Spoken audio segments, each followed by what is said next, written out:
तालियां भाई सवाल के लिए। नहीं। जी जी जी जी जी सर इन्होंने राहत इंदौरी का शेर बोला था ना, जो मेरे दिल में है बस वही सदाकत है, सभी के दिल में तुम्हारी जुबान थोड़ी। उसके आगे की लाइन याद है जो राहुल गांधी खेल खेल रहे हैं? उन्होंने कहा था लगेगी आग तो आएंगे घर सभी जद में, यहां पे सिर्फ हमारा मकान थोड़ी है।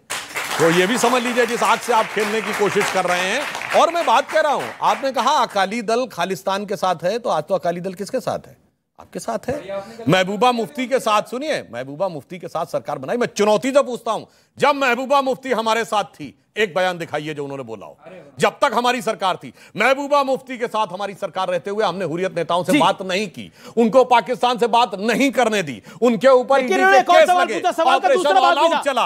और सुनिए, सवाल पे बच के बतने के लिए उन्होंने सवाल पे एक सवाल पूछा, उसने मैंने सवाल पूछा। पूरी बात बता रहा हूं भाई, हमारे जमाने का एक बयान दिखाइए जो महबूबा मुफ्ती ने बोला हो। बल्कि हमारे जमाने में, सुनिए, वो प्रेस कॉन्फ्रेंस जाके चेक कर लीजिएगा, जिसमें महबूबा मुफ्ती ने सेंटेंस बोला कि अगर आप आर्मी के ऊपर पत्थर फेंकेंगे तो समझिए आप दूध डबल रोटी लेने नहीं जा रहे हैं, आपको सीक्वेंस सामना। और दूसरी बात, अरे भाई सुनिए तो, अरे भाई मीठा कड़वा नहीं, अरे अब तो सुनिए, क्या बोला? मैंने बोला मीठा मीठा कब वो कड़वा कड़वा दूध। जो इनके साथ अलायंस में होता है तो वो राष्ट्रपति हो जाता है, जैसे ही उसके साथ अलायंस खत्म होता है वो देशद्रोही और नक्सलों पर। अच्छा ठीक, अब आपने पूछा, अब आज तो गुप्कार गैंग में कांग्रेस, मैंने दूसरे, अरे भाई वो कहानी बड़ी पुरानी हो गई। जिस समय सुनील गावस्कर और चेतन चौहान चलाया करते थे, उस जमाने वाली बात हो गई। अरे अब तो 370 खत्म, 35 से खत्म, पूरा मामला ही फिनिश कर दिया गया। आप तो मैं वो कहते चुनाव ही नहीं लड़ेंगे हम।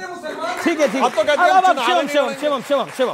शिवम मैं सिर्फ एक ही चीज कहना चाहता हूं कि अगर आपको मुस्लिम लीग में भी सेक्युलर नजर आता है, सही बात है, फुरफुरा शरीफ में, सिद्दीकी में भी, मुस्लिम लीग में और सब में शांति नजर आती है, तो आप मुझे सिर्फ एक चीज बता दीजिए, इस देश में क्या संघ के अलावा आपको और कोई कम्युनल नजर आता ही नहीं? क्योंकि संघ को तो और तो कोई नहीं मानता, सिर्फ आप ही मानते हैं। लेकिन संघ को लेकर इनकी टिप्पणी इतनी तीखी है, जो इस देश के लिए काम करता है, पिछले 100 साल से लगातार राष्ट्रभक्ति की बात करता है, देश के साथ रहने की बात करता है, एकता अखंडता की बात करता है। अभी पिछले दिनों जो है संघ प्रमुख ने भी लगातार इस बात को कही है। लेकिन इस देश को जो तोड़ने की बात कर रहा है, जो देश को अलग करने की बात कर रहा है, बांटने की बात कर रहा है, वो आपके लिए सेक्युलर कैसे हो सकता है? जी आलोक शर्मा, इस सवाल का जवाब, बोको हराम है आरएसएस मुस्लिम ब्रदरहुड है और मुस्लिम लीग सेकुलर है।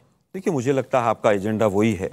बोको हराम किसी ने कहा नहीं कहा, सुने भाई, सुने ना एक मिनट, सुने। आज का विषय वो नहीं है किस किस ने क्या कहा, मोदी साहब ने किस किस के लिए क्या कहा, आज का विषय नहीं।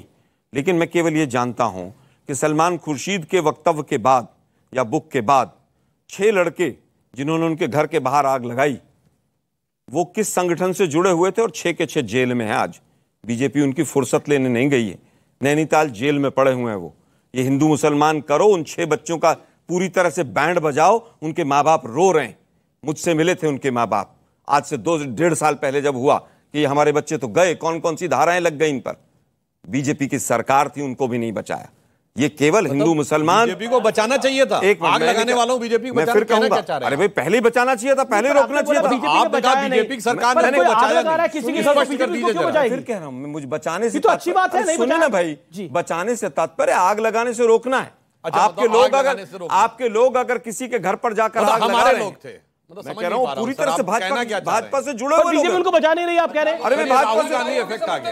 एक मिनट भाई, 30 सेकंड, अरे मैं एक मिनट वापस आता हूं। भाजपा से जुड़े हुए लोग थे वो, उनके माँ बाप मेरे तक आए और उन्होंने कहा कि हमारे बच्चे जेल में हैं और आज भाजपा हमारी मदद भी नहीं करे कि वकील मिल जाए। सवाल ये है, आपने बोला तो आपके हिसाब से अगर आपके संगठन से जुड़े लोग किसी का घर जला दें तो मदद करनी चाहिए। ऐसे हालात क्यों पैदा किए जाए? अब हालात आपके संगठन के लोग किसी के घर को जाकर जलाएं। अब मुझे केवल ये बताइए, जो विचारधारा है खराब, जो डिवाइड एंड रूल करती है, उसकी वजह से वो 6 बच्चे जेल में हैं। मुस्लिम ब्रदरहुड राहुल गांधी ने बोला था, आरएसएस को मुस्लिम ब्रदरहुड राहुल गांधी ने बोला था। 10 सेकंड, आलोक शर्मा, देन राजकुमार भाटिया, देन सुधांशु। अभी सुधांशु भाई ने गुफ्तार गैंग की बात की। गुफ्तार एक रोड है श्रीनगर में, वहां मीटिंग हुई, उसको गुफ्तार गैंग कहा। और वही गैंग पूरा मोदी साहब के साथ 7 रेस्टोरेंट कोर्स पे खड़ा हुआ था, चाय पी रहा था, तब वो गुफ्तार गैंग नहीं था। उसमें तो आप भी थे। एक मिनट सुनिए भाई, सुने ना भाई, गुफ्तार गैंग में तो आप भी थे। सपा के साथ बनाई सरकार, बसपा के साथ बनाई, नेशनल कॉन्फ्रेंस के साथ सरकार बनाई, पीडीपी के साथ सरकार बनाई। किसके साथ सरकार नहीं बनाई इन्होंने? अकालियों के साथ, शिवसेना के साथ, सबको पीठ में छुरा घोंप कर चल दी। क्या जिस दिन महबूबा मुफ्ती ने कहा था कि तिरंगा उठाने वाला नहीं मिलेगा, क्या उस दिन उन्होंने समर्थन वापस लिया था अपना? वो उसके बाद कहा था, पहले कहा था। के बाद का है सरकार गिरने से 7 महीने अरे छोड़िए 7 महीने पहले सरकार गिरने की स्टेटमेंट आई थी, लेकिन उन्होंने वापस नहीं लिया। डेट चेक करके दे दूंगा मैं आपको। मैं उस चीज को अगर वैसे एक मैं टेक्निकल पॉइंट कहना चाहता हूं। ठीक है अब सुनिए, मैं केवल ये कहना चाहूंगा, पहले की मुस्लिम लीग अलग थी, उसके साथ भाजपा के लोगों ने संगठन पूरी तरह से मिलाया, सरकारें बनाई। वर्तमान की मुस्लिम लीग के साथ भी किया, अटल बिहारी वाजपेयी जी ने उसके मंत्री को भेजा भी, आज तक उसकी मान्यता भी है।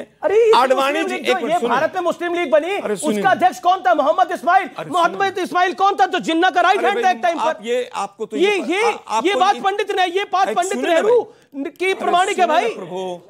इसी इस्माइल का लड़का 1962 की लड़ाई में कितना घायल हुआ था चाइना से लड़ते हुए, आपको पता है?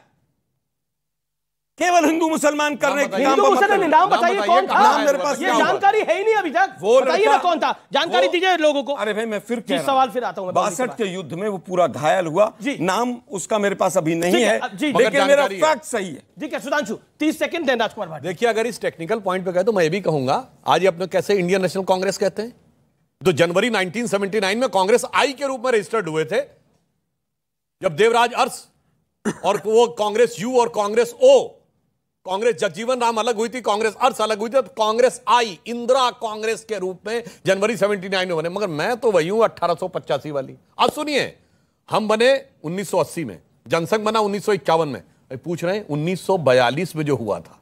नहीं वो तो इसलिए कि वो आरएसएस आपसे करें, मगर मुस्लिम लीग में जो थे उससे क्या फर्क पड़ता, वो तो बाद में अलग है। मान्यवर, इतना जो आप लोग बचने का प्रयास करते हैं, और मैं तो सिर्फ एक सिंपल सी बात कह रहा हूं, अरे भाई एक बार ईमानदारी से कह दीजिए मुस्लिम लीग सांप्रदायिक है, इसमें कौन सी समस्या है? हाँ, उनके दम पे वोट दो। नहीं मैं उत्तर नहीं वो कह रहे हैं चुनाव हारने के लिए और सब बातों की बात मैं अभी लेटेस्ट बता रहा हूं। जून 2013 कांग्रेस मुस्लिम लीग गठबंधन सरकार थी केरल में, 20 विधायक थे मुस्लिम लीग के। उन्होंने मल्लापुरम की जिला पंचायत ने प्रस्ताव पारित किया कि चूंकि मल्लापुरम अब मुस्लिम बाहुल्य हो गया है, वहां 70% से अधिक मुस्लिम हो गए हैं, तो लड़कियों की शादी की आयु जो 18 साल थी उसे घटा के 16 साल कर दिया जाए।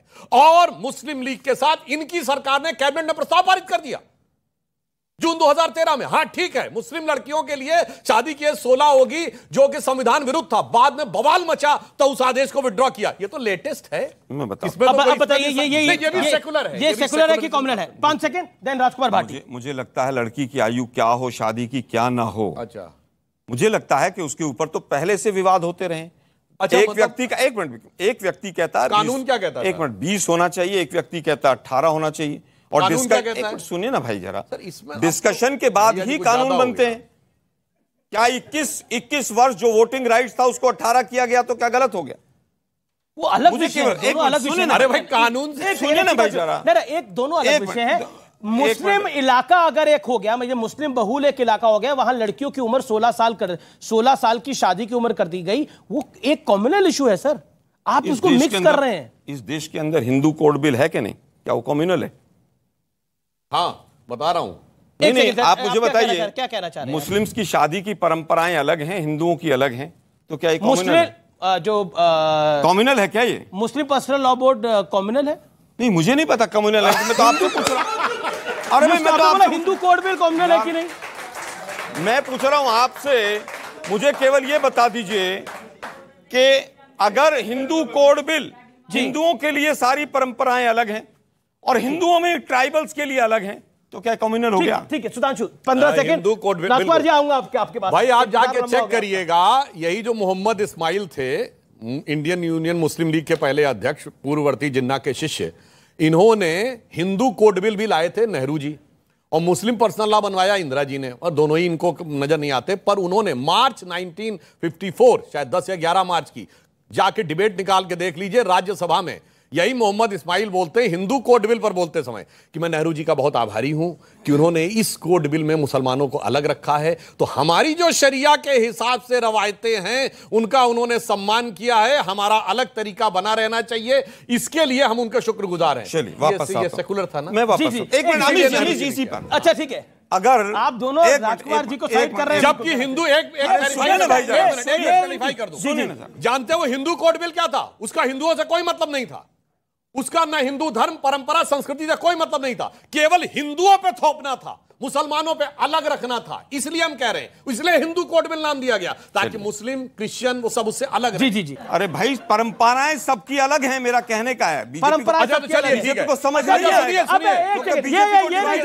ये नहीं चलेगा, ये नहीं चलेगा। कांग्रेस और बीजेपी को समझना पड़ेगा। देखिए ये परंपराएं तो सारी अलग है, मैं आलोक जी की बात से सहमत हूं, परंपराएं अलग है, लेकिन ये परंपरा भी गलत है कि कांग्रेस और बीजेपी किसी तीसरे पे जाने ना दे। तो राजकुमार भाटी जी के लिए जोरदार तालियां भैया, काफी देर से इंतजार कर रहे हैं। भाटी जी, अब आप मुझे बताइए, ये आरएसएस तो आप सब लोगों के लिए कॉमनल है, मैंने आपसे पहले भी सवाल पूछा, क्या मुस्लिम लीग सेकुलर है? आप इस सवाल से लगातार बच रहे हैं। बड़े शायराना अंदाज में आपकी डिबेट चल रही थी, एक शेर राहत इंदौरी का उन्होंने बोला, फिर एक आपने बोला, तो आप तीसरा उससे आगे का मैं बोल देता हूं। अरे वाह वाह वाह, इरशाद इरशाद इरशाद। वहीं से शुरू करता हूं मैं अपनी बात जी। संदर्भित है वो, ऐसा नहीं बिना संदर्भ के नहीं, कि सभी का खून है शामिल यहाँ की मिट्टी में, किसी के बाप का हिंदुस्तान थोड़ी है। ये हिंदुस्तान सबकार में बड़ी ईमानदारी से कहना चाहता हूँ। सुधांशु, आपने जो है अमीश जी, मुझे पहली बार जानकारी हुई है, मुझे जानकारी नहीं थी कि मुस्लिम लीग ने शरिया कानून की मांग की थी। अगर की थी तो मैं उसे कम्युनल मानता हूँ। अगर कोई हिंदू राष्ट्र की बात करता वो भी कम्युनल है, अगर कोई शरिया से देश चलाना चाहता वो भी कम्युनल है। ये देश बाबा साहब के लिखे हुए संविधान से चलेगा। हम सबकी आस्था संविधान में होनी चाहिए, क्योंकि वो दुनिया का एक सर्वश्रेष्ठ संविधान है और उस संविधान में हर नागरिक के लिए न्याय की व्यवस्था की गई है। बहुत शानदार, बहुत शानदार। इसी बात, भारत का संविधान सर्वोपरि। इसी बात को थोड़े और पीछे ले जाते हुए, और अब वक्त है एक ब्रेक का, लेकिन ब्रेक के उस पार न्यूज़ 18 इंडिया पर देश का